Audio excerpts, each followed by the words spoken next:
Hello दोस्तों, मेरा नाम अर्जुन कुमार, आपका अपना यूट्यूब चैनल KGS सेकंड में स्वागत है। तो आइए हम फिर आप लोगों के लिए एक नया सा सब्जेक्ट स्टार्ट करने जा रहे हैं। आज हम बात करेंगे पॉलिटिकल के बारे में। किससे बात करेंगे? पॉलिटिकल यानी कि राजनीतिक शास्त्र के बारे में, यानी इंडियन की क्या पॉलिटिकल हिस्ट्री रहा है उसके हिसाब से उसमें हम बात करेंगे। तो देखा जाए इंडिया का जो पॉलिटिकल है, ये राजनीतिक स्टार्ट कहाँ से स्टार्ट हो जाता है? जब से इंडिया में ब्रिटिश का जो आना स्टार्ट हो जाता है।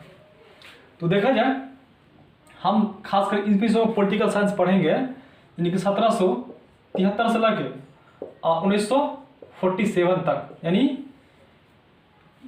इतना जो ईस्वी है इसमें क्या क्या नियम लाया था अंग्रेजों ने, उसी का पूरा डिटेल्स में पढ़ेंगे, बारी बारी से पढ़ेंगे, बिल्कुल आसान भाषा में पढ़ेंगे।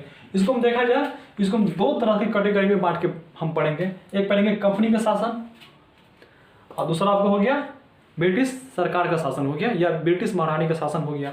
इसका दो कैटेगरी चलेगा। एक आपको हो गया 1773 से लेके यानी कि 1858 तक, यानी कि 1857 क्रांति के तक ये कंपनी का शासन रहा था। और इसके बाद यानी 1858 से 1947 तक ये आपका ब्रिटिश का जो राजा था उसके हिसाब से सरकार चल रहा था इंडिया में, उसके हिसाब से बात करेंगे। चलिए हम पहले कुछ फैक्ट देख लेते हैं क्या है। आपको बता दें कि हमारे इंडिया में ब्रिटिश कंपनी आया था। ब्रिटिश ईस्ट इंडिया कंपनी था, वो व्यापार के माध्यम से आया था। किसके माध्यम से आया था? व्यापार के माध्यम से। पहले हम आपको बता दें कि किसी भी सब्जेक्ट को आप पढ़ते हैं ना, आप ऐसा नहीं जो आप पॉलिटिकल को आप नहीं पढ़ते होंगे, बार बार पढ़ते होंगे। आपके पास हर स्टूडेंट के पास बुक रहता है, कम से कम लुसेंट तो जरूर रहता है। लुसेंट तो आप या तो ऑब्जेक्टिव हो या तो सब्जेक्टिव, उसके पास जरूर रहेगा। लेकिन मेरा मानना वो नहीं है। मेरा मानना है कि अगर आप किसी भी बुक को पढ़ते हैं ना, तो हम बताए थे कि किसी बुक को आप पढ़ते हैं तो अगर आप पढ़ते हैं तो उस बुक में क्या लिखा है उसको कहानी पर अगर आप माइंड में सेट कर लेते हैं तो काफ़ी दिन तक याद रह सकता है। तो मेरा काम यही है कि किसी भी सब्जेक्ट को अगर पढ़ाना है, आपको यहाँ लाना है, तो उसको कहानी में कैसे हम उसको बदल दें। अब बार बार उसको उदाहरण देने में कोशिश करेंगे, तो मेरा कोशिश यही रहेगा। चलिए हम कुछ फैक्ट देख लेते हैं क्या है ये कंपनी, क्या है ये, क्या क्या शासन लाया था और क्यों लाया था, ये कैसे इतना बड़ा विस्तार हो गया। जो एक व्यापारी आया था अब पूरे भारत में अपना शासन कर लिया। तो कहीं ना कहीं बहुत ऐसा बात था जो एक तरह से देखा जाए तो बहुत आश्चर्य की बात होता है कि एक कंपनी आया, पूरे भारत को अपने में संभाल लिया गया। तो देखते हैं क्या इसकी पृष्ठभूमि रहा होगा।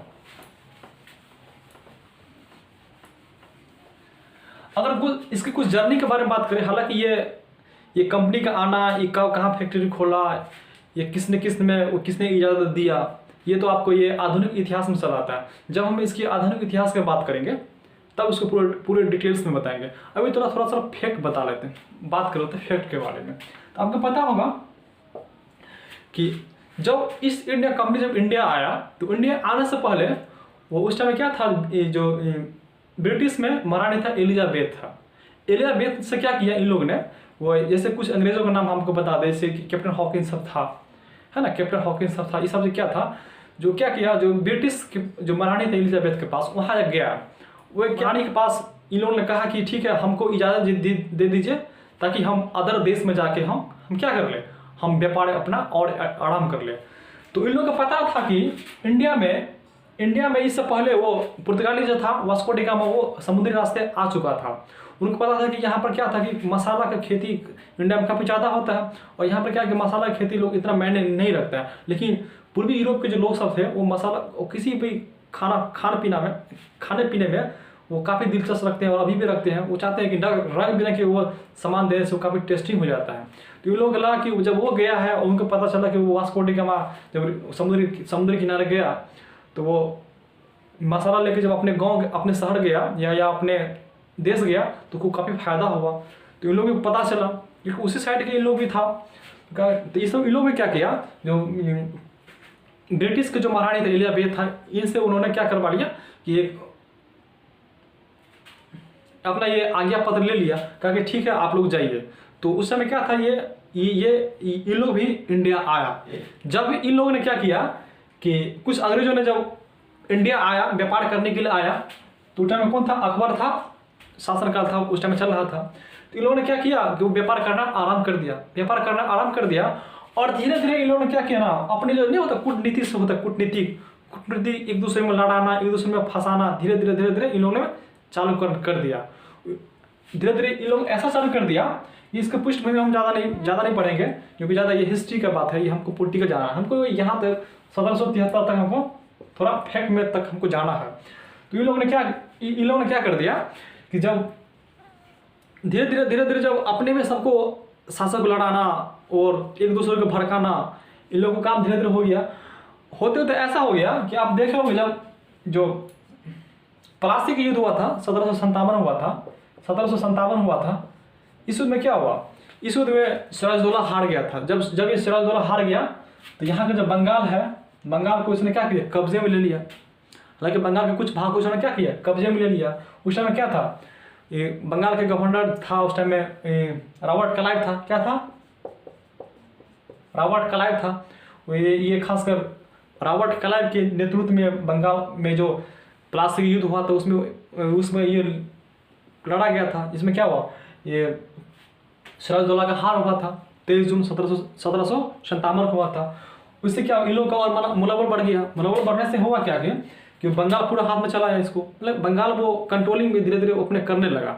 लेकिन इसके बाद जो बक्सर का युद्ध होता है, यानी बक्सर का जो युद्ध होता है 1764 में, बक्सर के युद्ध ने क्या किया, पूरे तरह से इनको पूरा फ्री फेंस दे दिया। क्योंकि क्या था, प्लासी के युद्ध में कुछ शासक ने जैसे मीर जाफर हो गया, अमीर चंद सब हो गया, ऐसे व्यापारी भी था जो अंग्रेजों को सपोर्ट किया था।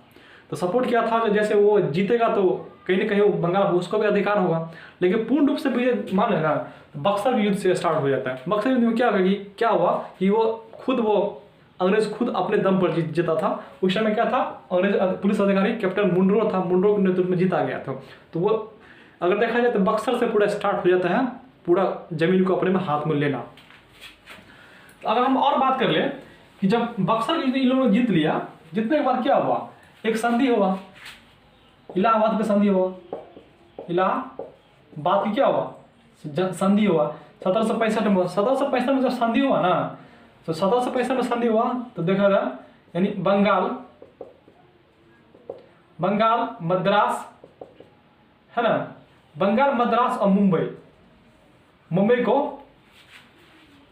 अपने में क्या कर लिया, कब्जा ले लिया। इन लोगों ने कब्जा ले लिया।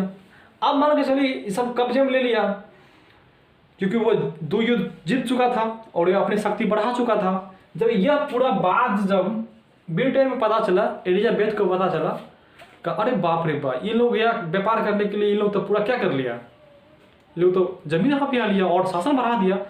तो इन लोगों क्या किया कि जब एलिजाबेथ का पता चला, इनकी जब ब्रिटिश में तब पता चला कि अरे बाप रे, तो बहुत मतलब इन लोग का खुशी भी हुआ, चलो मेरा आदमी तो कोनो काम तो किया। अगर मान के चलिए मोदी अगर इंडिया का कोई कंपनी, अगर रिलायंस इंडस्ट्रीज कंपनी अगर मान के चलिए वो पाकिस्तान में चला गया, काम करने के लिए चला गया और उसकी कंपनी चला गया, वहाँ का आदमी चला गया, अब वो क्या किया धीरे धीरे अगर कराची को अपने में कब्जे में ले लिया तो क्या होगा, मोदी का खुशी आएगा, चलो भाई कहीं तो अपना कब्जा किया। एक बात बताते हैं फिलहाल, अभी सोचिए इस तरह की बात है। तो ये बात हुआ जब एलिजाबेथ को पता चला कि अरे बाप रे बाप, चलो कुछ तो किया है, अपने छत में तो कब्जे में लिया, इससे क्या होगा, व्यापार बढ़ेगा। लेकिन कहा कि जब एलिजाबेथ को पता चला, यानी वहाँ ब्रिटिश के संसद को पता चला तो कहा कि नहीं, अब क्या होगा कि हम वहाँ पर जो होगा ना, कोई भी कुछ शासन होगा तो मेरे हिसाब से शासन चलेगा वहाँ पर। लेकिन हम जो नियम भेजेंगे वही नियम मेरा सेनापति जो होगा, जिसको जनरल कहते हैं, वही क्या करेगा, इसका चलाएगा, इंडिया में चलाएगा। ताकि होगा क्या कि वहाँ के जनता को भी पता न चले कि भाई हम पे शासन करते हैं और मेरा भी क्या हो, फायदा होगा। क्योंकि बताइए, किसी देश आपके शरण में आ रहा है, किसी देश का नेतृत्व कर रहे हैं, तो आप बताइए कि आपका कितना फायदा होता है। तो कहा कि ठीक है, उन्होंने क्या किया, वो वहाँ से अपना कानून बनाना चालू कर दिया। जब कानून बनाना चालू कर दिया तो पहला कानून कब लाया था, कंपनी के खिलाफ, मतलब कि कंपनी के द्वारा, मतलब कंपनी के लिए लाया था 1773 रेगुलेटरी एक्ट। यही एक्ट हमको समझना है। क्या समझना है, रेगुलेटरी एक्ट समझना है। और ये कौन जमीन लिया, प्लासी युद्ध क्यों हुआ, क्या हुआ, ये आपका हिस्ट्री का, ये पॉलिटिकल का सब्जेक्ट नहीं है, आपकी एसेंट हिस्ट्री, ये आधुनिक भारत का है। जब आप आधुनिक भारत समझिएगा तब आपको पूरा समझ में आएगा। तो अब हम बात करते हैं 1773 रेगुलेटरी एक्ट। जब ब्रिटिश को पता चला, वहाँ के संसद को पता चला कि चलो मेरा आदमी ने कुछ किया है, तो उन्होंने क्या किया, अपने वो कानून बनाना चालू कर दिया। जैसे कि अभी मान के चले, कभी इंडिया में भी जब सब सरकार बनता है तो नया नया कानून आता है, कानून लाता है। तो वो इंडिया में जब सरकार कानून लाएगा तो सबका अच्छे के लिए जाता है, लेकिन होता है ना हर कानून के पीछे या हर सरकार के पीछे पक्ष और विपक्ष दोनों होता है, उसमें भी होता हुआ फिर भी वो सरकार जब किसी के देश से कानून लाता है तो वो मतलब कुछ ना कुछ फायदों के लिए भी लाता है। तो चलो देख लेते हैं कि आज क्या हुआ, वो 1773 रेगुलेटरी एक्ट में क्या क्या लिखा गया था, वही चीज़ को हमको पढ़ना है। आज हमको 1773 रेगुलेटरी एक्ट ही पढ़ना है। उसके बाद जो और रेगुलेटरी 1784 है, 1773 में, वो बारी बारी से पढ़ेंगे। चलिए स्टार्ट करते हैं। यानी हमको पढ़ना है यहाँ पे, यानी हमको यहाँ पढ़ना है। आप लोग भी क्या कर लीजिए, हेडिंग बना लीजिए, अच्छा रहेगा। 1773 रेगुलेटिंग एक्ट, ये क्या था, कानून था जो ब्रिटिश से इंडिया लाया था कंपनी के लिए, कि हम जब बनाते हैं उसको अब यहाँ पर लागू करवाइए। क्योंकि उसको लगा कि अगर हम इस पर सही ढंग से अगर हम इस पर कार्रवाई नहीं करेंगे, अगर हम इसको अच्छा काम नहीं करेंगे, हो सकता है कि वो इंडिया का आदमी इस पर कोई अटैक न कर दे, या हो सकता है ये सब कोई गलत काम न कर दे। इस हिसाब से एक्ट लाया था। एक हिसाब से देखा जाए, जो ब्रिटिश संसद के द्वारा भारत में कंपनी के खिलाफ या कंपनी को चलाने के लिए, ऐसा कह सकते हैं, कंपनी को चलाने के लिए पहला एक्ट लाया था, फर्स्ट एक्ट लाया था। इसकी क्या क्या विशेषताएं हैं, चलिए आज हम देख लेते हैं। अगर इसकी विशेषता की बात करें, तो फर्स्ट नंबर आप लिखिए, अच्छा रहेगा। ये पहला एक्ट था, अगर पूछ ले तो पहले एक्ट तो आप जवाब देख सकते हैं। अगर इसमें देखिए क्या क्या उसमें लिखा गया था, यानी कि ब्रिटिश में क्या क्या लिखा गया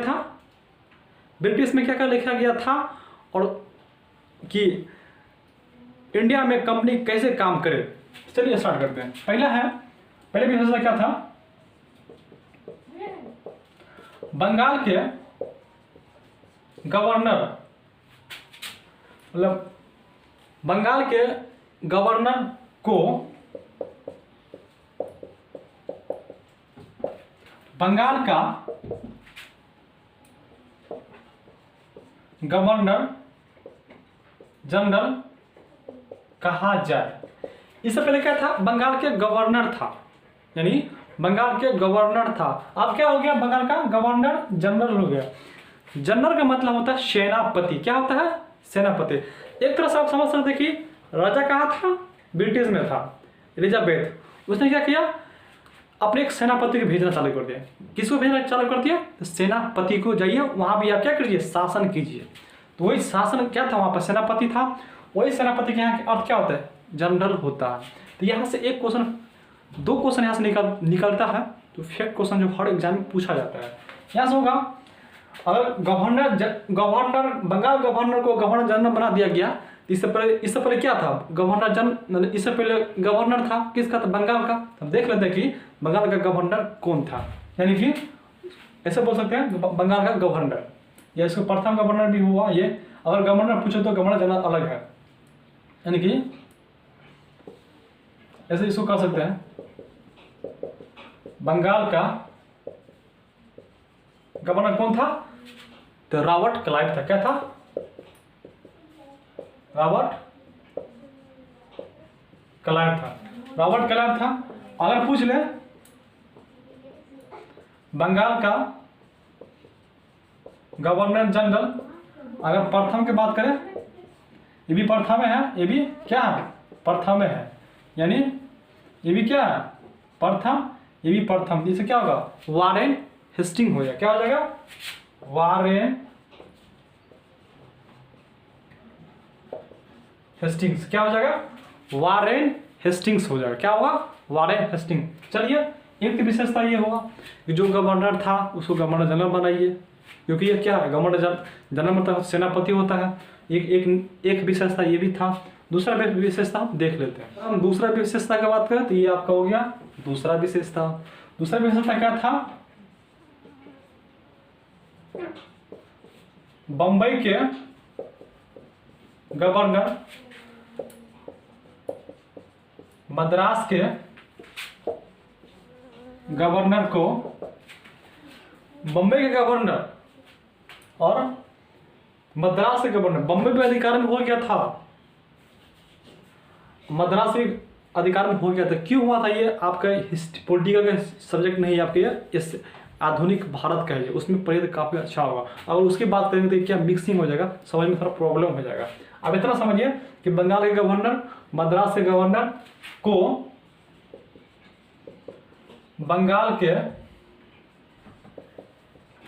गवर्नर जनरल ने क्या कर दिया, अधीन कर दिया। क्या कर दिया, अधीन कर दिया। यानी कि तीनों के मिला के एक ही गवर्नर जनरल बना दिया, क्योंकि उसको लगा कि तीनों तरह अलग अलग देंगे तो क्या होगा, खर्च काफी होगा, प्रॉब्लम ज्यादा होगा, सबको एक ही में मिला दिया। तो दूसरा विशेषता ये भी हो गया। अगर हम तीसरा विशेषता की बात करें, तीसरा विशेषता के तो हम नेक्स्ट बात करते हैं कंपनी के गवर्नर की, यानी कंपनी के, यानी ईस्ट इंडिया कंपनी स्थापना, जिसका स्थापना 1600 ईस्वी में हुआ था। तब कंपनी के कर्मचारी, यानी कि कंपनी के कर्मचारी को के लिए यह निर्देश दिया गया था कि आप निजी व्यापार नहीं कर सकते हैं। क्या नहीं कर सकते हैं, निजी व्यापार। इसका अर्थ हुआ क्या कि कंपनी में आप काम करते हुए, हालांकि कंपनी में आपको सब तरह के व्यापार उसमें होता था, कंपनी में भी सूती कपड़े का भी सब तरह का व्यापार तो उसमें था, सूती कपड़े का भी था, मसाल भी था, हर तरह का व्यापार उसमें था। उसमें यह निर्देश दिया गया तो इसमें 1773 रेगुलेटरी एक्ट में कि जो भी व्यक्ति अगर कंपनी का कर्मचारी होगा वह व्यक्ति अपना निजी व्यापार नहीं कर सकते, यानी कि निजी प्रश्न होता है ना, आप निजी अलग से बिजनेस आप नहीं कर सकते हैं। उसके बाद भारत के किसी भी नागरिक के साथ आप ना तो उपहार ले सकते हैं, ना ही आप रिश्वत ले सकते हैं। यह निर्देश दिया गया था क्योंकि ब्रिटिश संसद का भी डर था, हो सकता है कि वो ज़्यादा लगाव रखने से इंडिया का आदमी समझ जाए कि मेरे ही देश में कब्जा कर रहा है, तो वो भी क्या कर दे, कहीं हमला ना कर दे, कहीं प्रॉब्लम ना खराब हो जाए। इस कारण से ये भी इसमें रूल लाया गया था। तो आप इसको ऐसे कह सकते हैं, कंपनी के कर्मचारी को, है ना, यह निर्देश दिया गया था कि अपने भाषा में लिखा अच्छा रहेगा, आप अपनी निजी व्यापारी नहीं कर सकते हैं। उसके बाद और भारतीय लोगों से न तो आप उपहार ले सकते हैं या न तो आप उपहार ले सकते हैं या रिश्वत, दोनों में से किसी भी आप नहीं कर सकते हैं। कारण क्या बता दिए। अब हम अब नेक्स्ट की बात करते हैं, नेक्स्ट विशेषता क्या था। अगर हम नेक्स्ट विशेषता की बात करें तो क्या हुआ, कुछ अच्छा भी कार्य हुआ है, यानी इसके, यानी ऐसे लिख सकते हैं, यानी इसको ऐसा भी लिख सकते हैं, इस अधिनियम के तहत, यानी इस अधिनियम के तहत बंगाल में एक उच्च न्यायालय की स्थापना किया गया था। तो भी क्वेश्चन पूछ लेता है, काफी अच्छा क्वेश्चन है। इस अधिनियम के तहत यानी 1774 में अधिनियम पूछा जाए तो 1773 इसमें कानून आया था, है ना, कानून आया था, बन गया था। तो हम ऐसे बात कर सकते हैं कि इस अधिनियम के तहत 1774 में यानी बंगाल में एक उच्च न्यायालय की स्थापना किया गया। उनको इस अधिनियम के तहत 1774 में बंगाल में एक उच्च न्यायालय की स्थापना किया गया। जरूरी क्यों पड़ा, उस टाइम में क्या था, मतलब कंपनी के लोग के साथ साथ भारतीय लोग भी क्या थे, कुछ भ्रष्ट हो चुके थे, और वो उसका मानना भी था, ब्रिटिश सांसद को मानना था अगर हम एक अदालत खोल देंगे तो हो सकता है कि वहाँ की जनता को भी कुछ लगे कि भाई ब्रिटिश सरकार भी हमारे लिए कुछ कर रहा है। और कहीं ना कहीं ये भी बात होगा कि चलो कहीं ना कहीं ये भी बात देखा गया है कि चलो हम शासन करेंगे लेकिन हम तुमको बुझने भी नहीं देंगे। लेकिन यही बात हुआ कि जब इसका पता कब चला, जब धीरे धीरे क्या हुआ, जब राष्ट्रीय आंदोलन चालू हो गया तब इसका पता चला, है ना। तो कहीं ना कहीं कुछ अच्छा भी कार्य किया, कुछ लेकिन ज़्यादातर बुरे ही कार्य किया, जिसका परिणाम आप देख ही करते हैं कि इंडिया में जाते जाते क्या छोड़ के गया, क्या लेके गया क्या। अगर मान तो नेक्स्ट और इसमें देखें कि 1700 यानी कि बंगाल में वो एक उच्च न्यायालय का स्थापना किया गया, है ना। इसमें क्या था कि एक मुख्य न्यायाधीश था और 3 अन्य न्यायाधीश को बनाया गया उसको सहायता के लिए। तो एक क्वेश्चन पूछ लेता है ना। यानी इसमें मुख्य मतलब तो चीफ होता है, जो सबसे मेन होता है। अभी इंडिया का मुख्य न्यायाधीश कौन है, शायद बोगरे साहब है, SS बोगरे जो होता है ना, बोगरे है। आप उसको देख लीजिएगा, 47 शायद है, हाँ। तो इसमें मुख्य न्यायाधीश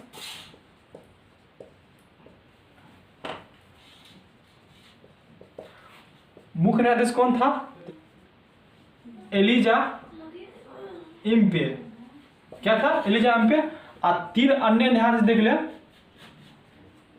अन्य न्यायाधीश।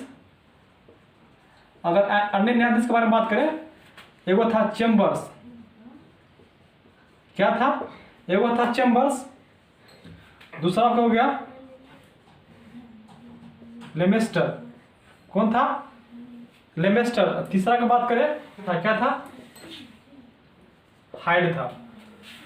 तो 1773 में इतना ही क्वेश्चन काफी सफिशिएंट है आपको याद करने के लिए। ज्यादातर ये क्वेश्चन बार बार पूछा जाता है कि बंगाल में किस अधिनियम के तहत एक उच्च न्यायालय का स्थापना किया गया, 1773। इसी पूछा जाए तो 1774, यही क्वेश्चन हो गया। इसके अलावा एक और कुछ नियम था जो कंपनी को चलाने के लिए 2 संस्था का स्थापना किया गया था।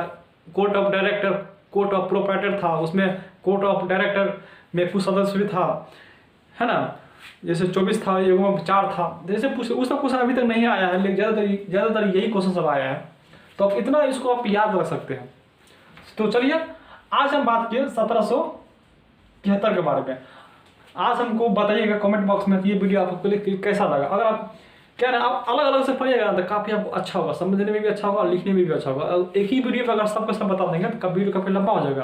और लंबा होने से क्या होगा कि वीडियो देखते देखते और कोई भी आदमी का मन क्या होता है, थक जाता है। तो हम इस चीज़ को समझते हैं, वीडियो काफ़ी लंबा हो जाएगा तो हम बारी बारी से पढ़ने में क्या होगा, समझने में भी अच्छा होगा और लिखने में भी अच्छा होगा। तो हम इस वीडियो को यहीं तक समाप्त करते हैं। अगर ये वीडियो आपके लिए अगर लगे कि ये वीडियो अच्छा है और ये चैनल आपके लिए अच्छा है तो कृपया लाइक और सब्सक्राइब कर दीजिए और बेल आइकन को भी दबा दीजिए और अपना दोस्तों को भी शेयर कर दीजिए ताकि उसको भी फायदा हो और आपको भी फायदा हो और मुझे भी क्या मिले, मोटिवेट मिले कि ताकि मैं आप लोगों के लिए अच्छा से अच्छा मेहनत करें और अच्छा से अच्छा कंटेंट तैयार करके लाए और आपको समझाने में काफ़ी हमको अच्छा भी लगे और मन भी लगे। तो इसी के साथ अपनी वीडियो को समाप्त करते हैं। थैंक यू, धन्यवाद।